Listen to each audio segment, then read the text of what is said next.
তোমরা যেও না। আর একটা গল্প আছে তোমাদের জন্য। আজকে কিন্তু আমরা 3টা গল্প পড়ে ফেলছি। এটাই তোমাদের শেষ গল্প, সেটা হচ্ছে সাহায্য। ছবিটাতে দেখো, একটা কাঁথা, একটা হাতি।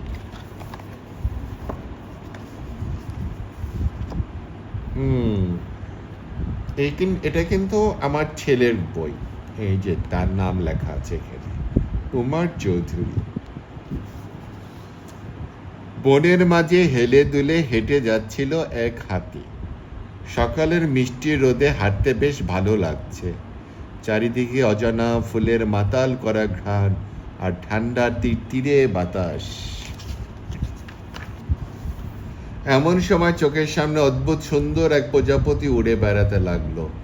প্রজাপতিটার পাখা এক এক সময় এক এক রং ধারণ করছে। হাতি অবাক হয়ে প্রজাপতির পিছু নেওয়া শুরু করলো। ওই তো একটা গাছের ডাল বসেছে সে। যেই না প্রজাপতিটাকে কাছ থেকে দেখতে যাবে, অমনি হাতিটা এড়ে বড় গর্তে পড়ে গেল। গর্তটা বেশ বড় আর গভীর। হাতি অনেক চেষ্টা করছে, কিন্তু কিছুতেই উঠতে পারছে না। অবশেষে আল ছেড়ে দিল সে। কারো সাহায্য ছাড়া এখান থেকে ওঠা অসম্ভব। নিজের উপর বিরক্ত লাগছে।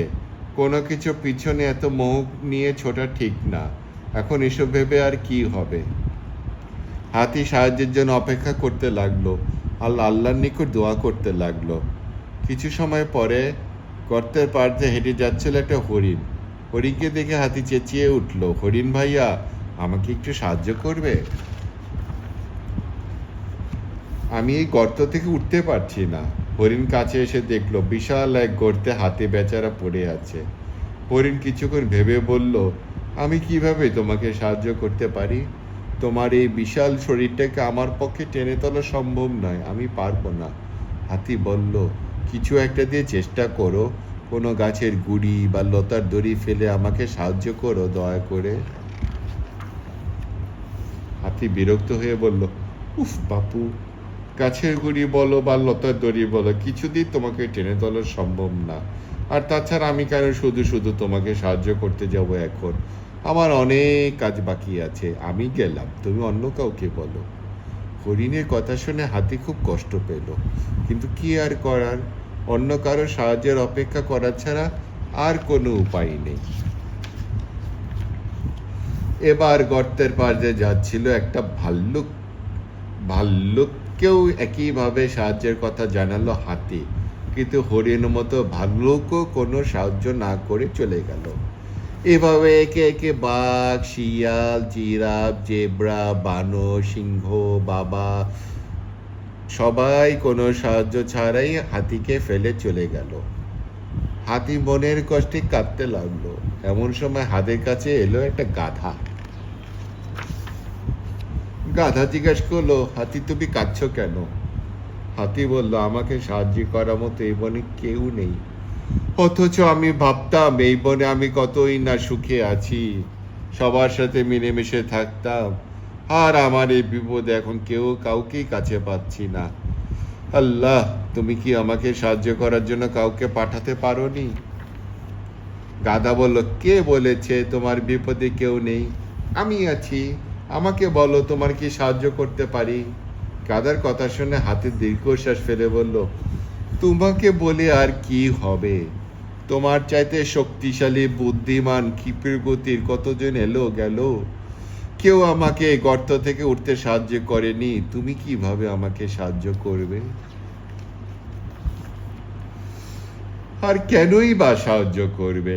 তোমরাও নিশ্চয়ই অন্য কোনো কাজ আছে। তোমারও নিশ্চয়ই অন্য কোনো কাজ আছে। যাও, তুমিও তাদের মতো চলে যাও।